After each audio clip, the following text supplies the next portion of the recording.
One big thing is a lot of people, it's hard to imagine, but you have to learn how to fail. Because I'm going to explain this to you. I had big dreams. A lot of us have big dreams, big goals. And when you have goals that are maybe outside your reach, you have to know that getting to that goal, you're going to have a lot of bad days, a lot of setbacks. So like when I was losing 106 pounds in 3 months, the first 2 months or first 2 weeks, it's like I was gaining weight. You know, I would lose a pound, gain 2. So I was just failing. I kept failing and kept failing and kept failing. So I had to teach myself how to fail right. And what that means is when I fail, I can't spend much time in that fail zone. I have to be able to get up and get after the next day just as fast, because my goals were to be a Navy SEAL. I don't have time to stay here and feel bad for myself for weeks and months and years, because I'll lose that time. So the big thing is know that if you have big goals and big dreams, along the way, failure is going to happen. So how fast do you get up from that? You got to teach yourself that. But the biggest key to success in anything you do is you got to have an unlimited supply of fucking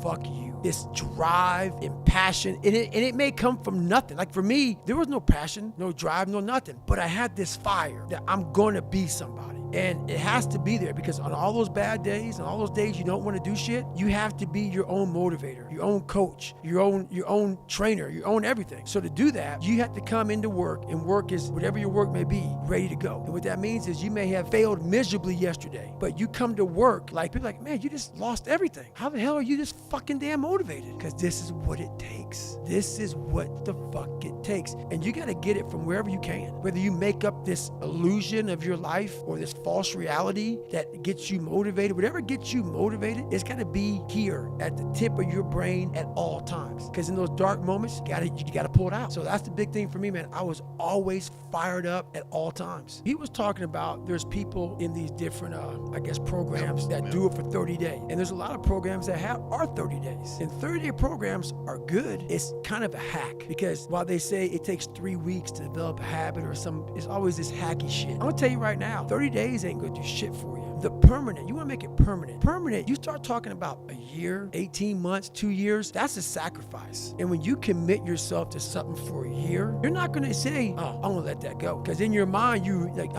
have it clear as day. That year took a lot out of me. That year built me. That year started to scrape away all that scar tissue, started to clean me up. 30 days doesn't clean shit up. 30 days just kind of covers up, put a blanket over it. It's like putting a rug over it. A year, it cleans you up nicely, man. Whatever your problem is, if you can dedicate yourself for a year to something, you can be a changed person. So I used to coach a lot of people. I don't coach anybody now. I used to coach. So what it was, my first question was, okay, what are you willing to give up? What are you willing to sacrifice? What are you willing to forgo? Because a lot of people, like this guy came in one time, I was a trainer. He goes, man, I can stop doing anything but my frappuccinos. I go, fucking leave. Because I'm looking for that person like me. People, it's hard for people to understand how I lost 106 pounds in less than 3 months. I sat down at the table and I said to myself, what are you willing to give up? Everything. And when people come to me with that kind of mindset, I can work with you. When you are willing to strip yourself down to nothing and give everything, that's who I want to work with. Because now I can mold you into exactly who you want to be. When you put these restrictions up, that's why my first question is, how bad do you want this? If it's as bad as you want to live or breathe or sleep, whatever the hell it may be, I can work with you. But a lot of people, most people don't want it that badly, which is why they always ask the question, man, how did you get to where you are? You know how to do it. You know exactly how to be you or how to be me. You don't want to do it. So I can't make you do it, nor do I have the time or energy to force you into that place that I know you have to be to do it. There's no luck in this game. It may be a little bit of luck, but the luck happens after you bust your ass and you put yourself in that lucky situation. Luck doesn't happen. You put yourself in that situation where luck might fucking happen. And that's what people don't know. But to get there, luck ain't gonna happen.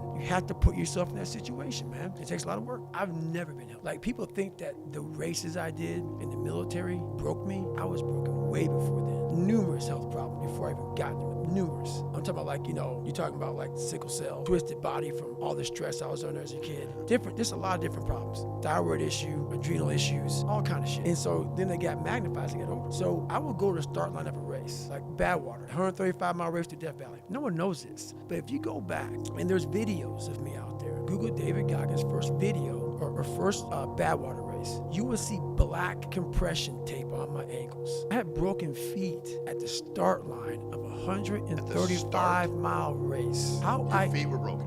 broken. And if you go back, you will see as I'm finishing the race, you will see this black compression tape floating behind me. I went to the start line of that race. I trained for that race with broken fucking feet. And I don't talk about a lot because what happens is normal people with normal minds can't understand that. So then you become a liar or this and that. But now I got to the point in my life where I'm like, you go fuck yourself, dude. If you don't believe it, go ahead. But I don't talk about a lot because I know what I've done and I know what the mind can do and where it can take you. I've experienced it over and over. And my mom has seen it over and over again to the point where it's almost like I can't even believe sometimes, but I'm willing to go there. I want to push myself to that limit and see what happens. So you think health people that don't have any health problems, you think that they could go do these deals? I think, yes, 100%. Really? 100%. Because the majority of people think there's no way they could ever do it. And that's the reason why they can't do it. That's the only reason. They have already put their cap on their success in life. And that's why most people aren't sitting where you're sitting. You're sitting where I'm sitting. You never capped yourself. You might have. And if you did, you took it off. People cap themselves. They look at somebody, and because their mind can't imagine it, they then start talking shit.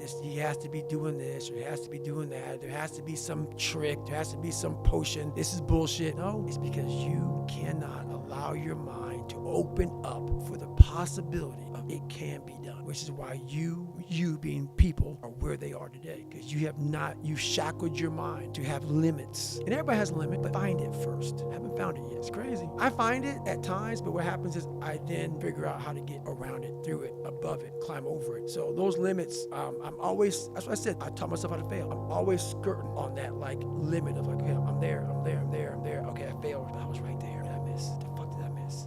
Oh, that's what I fucking missed. And then it happens. They don't want to follow me because then that shows weakness on their part. But they'll watch my shit. They'll gain something from it because that's why you're watching me. Think about it, man. So, see, people like you're talking about that, during the speech, people get hurt by these people. I love them. You're telling me every day, because I used to be a weak motherfucker too. You're showing me every day who you are. You 23 million people. You're watching me, but you don't want to admit you're watching me. This is great. I know exactly who you are. So while they want to come on, some of them want to come on and offend me, but you gotta see what's up with Goggins. You gotta see what's up with him. Must see TV. So you gotta watch it. So that's amazing. I don't even know who the fuck you are. Never will, because you haven't done enough for me to take notice. But you know who the fuck I am. So that alone gives me a lot of power every day. But that's what people gotta understand. These haters, they know who you are, but you don't know them. There's a reason behind that. You've done something amazing. They've done nothing, period, which is probably why they fucking hate your ass. Where you going? What do you want to do with your life, bro? Like you saw David Goggins, and because now you want some followers, I'm going to imitate David Goggins, and I'm going to be a big old fat white dude that runs and spills a bunch of shit. While it may be funny, where the fuck are you going?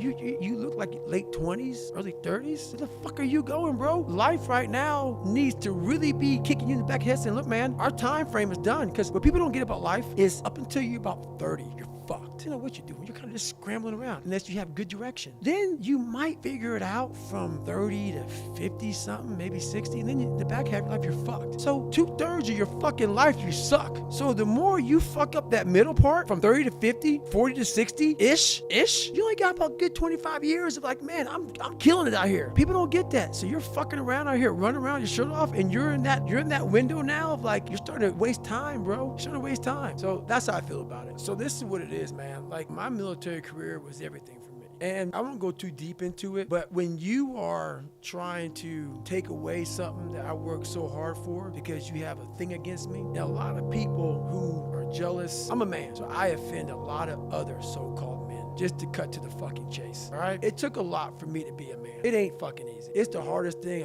a person can ever fucking do in the world is be a man. Real dude. From working out, to eating, to family, to fucking doing all the shitty fucking shit. You ain't happy a lot. So all this fucking shit that people want to talk about, oh man, I ain't happy a lot, all right? I ain't supposed to be. So when you live that way, and people know you ain't fucking lying, and they saw the work you put in, it makes a motherfucker feel, the alpha, makes the alpha feel a little bit weird around you. So after a while, when you exceed the standards of the military, exceed the standards of Navy SEALs, and you're constantly going to this direction, you're some fat, dumb black dude couldn't swim. Now you exceeding the standard, starts to rub some people the wrong way. And I would tell people about it. Not like talking shit to them, but we gotta be better. Like I talked to that Ranger back then. Who the fuck we are, man. That's what we gotta do. So when you try to take that from me, I don't care who likes me, I'm going to attack you head on. You're gonna see my face. I'm not gonna cower. I'm gonna call you the fuck out. I'm gonna bring my shit because I earned that. So that's one thing as a man. That's what sucks as a man. You know how nervous that was for me to sit back and know I'm gonna possibly have a whole fucking community coming at me? Think about it. I'm one dude and I'm attacking a whole bunch of motherfuckers. That's why it's easier just to shut the fuck up. Just quietly go away. I sat back for months and said, man, I gotta fucking do this. I went through everything. I know this is gonna come with it, this is gonna come with it, this is gonna come with it, but I'll be able to fucking sleep at night as a man. And that's what came of that. You know, he ran his mouth, he lied, and I said, well, I guess I gotta do this next time. That's what it was for me, man. You know, being a man sucks. And that was a man decision for me at that time. And that's the one thing I'll say right now to people listening to this. A real person, a real alpha, a real go-getter, they ain't saying shit about nobody. That's why you will never, ever hear me dropping somebody's name, running my mouth about somebody. I don't know what you went through. I don't know what you're going through. I didn't wear the shoes you wore when you were a kid. I didn't grow up in your fucked up house. I didn't have your fucked up family. I don't know shit about you. So guess what I do? Shut the fuck up. Because real men don't say shit. Because first of all, we're too busy trying to grind and be better. Second of all, unless we know what we know, we shut our fucking mouths. But nowadays, there's not many real men who live by that creed of like, you know, if you're on social media running your fucking mouth and shit, you're just a bitch. You're honestly, and that's not me trying to be some after school special shit. You really are a bitch. Real men ain't doing it. Real men don't care about that gossipy bullshit. Get to work, man. That's it. Matter of fact, this dude, I showed the text messages. He was trying to get me to work for him. So that's how it all started. I mean, I know people too well. That's the thing about me. I know why you're a bitch. I know why, because I was once you. It takes a lot to be a man. You know what? It comes down to this for me. How do I want to be remembered? And that's the problem, man. Like nowadays, people don't give a fuck how they're remembered. They don't give a fuck about their family. Everybody's equal. Their mom is equal to them. Their dad's equal to them. They're grown. Everybody's fucking equal. So it's a tough question to ask because when I grew up, my mom worked 3 fucking jobs. All I wanted to do is she got her fucking ass damn near murdered. And it took her down a dark hole. And I saw this. That helped me grow up to say, all I want to do is retire my mother when I get older. That's all I wanted to fucking do. And thank God I did that. But the thing about it, with a lot of people, they don't have that in them. Their parents raise the kids very differently now. So the kids don't have that sense of self. And I believe in self-discipline, self-pride, self-motivation. No one has that self anymore. That self is gone. So that driving force that tells you I have to do this shit, I took great pride in the fact that I was nobody. And what you just described put goosebumps on me because that's exactly what I took pride in. Was I'm gonna make sure you're good. My mom would tell you right now, she's right there sitting. She knows I don't buy myself shit. I take great pride in that. I don't want shit because how I'm wired to, hey mom, I'm gonna get you this, and this. My girl, everybody's got everything. I don't even own a fucking car. And I'm a multi-millionaire. And I say that with pride because what I was here to do as a man, and men may not even want to hear this. It sounds so barbaric. That's the pride in what you have as a man, is that you see your mom, you see your girl, you see your kids, you see all this shit, you see them doing well. That's all a real man wants. They don't give a fuck about how they dress, how they look, what they're driving. They don't give a shit. Because why? Your trophies are your family, and they're all walking around. Every man that sees you, they see you walking in with some sweatpants and shit, but they know your family's fucking balling because you put the fucking time in, you put the effort in, you put the work in. And as a man, we don't want none of that shit. We just want fucking respect. And that's what men don't give a fuck about now. But the only thing I want is for my family to look at me and say, that's the man right there. And men don't fucking have that. They don't know what that feels like. So until you know what that feels like, you're never going to seek that feeling of when things are bad, my family looks to me as they should. That is my fucking job. And I earned that. It's not given because you wake up and you're a man. It feels amazing. When anything goes wrong in my family, if there's a flat tire, they don't call fucking AAA. Call David fucking Goggins. Mom's got a problem? David. My mom's sick? David. She don't call the fucking doctors? David. Anybody, they call David. And that's earned. And that's a good feeling. And I would challenge men to try that. Try that for a couple of days. Try working those 20-hour shifts and coming home and having your girl have a meal at home. I guarantee your girl looks at you very different. Every day you come home and you're dirty as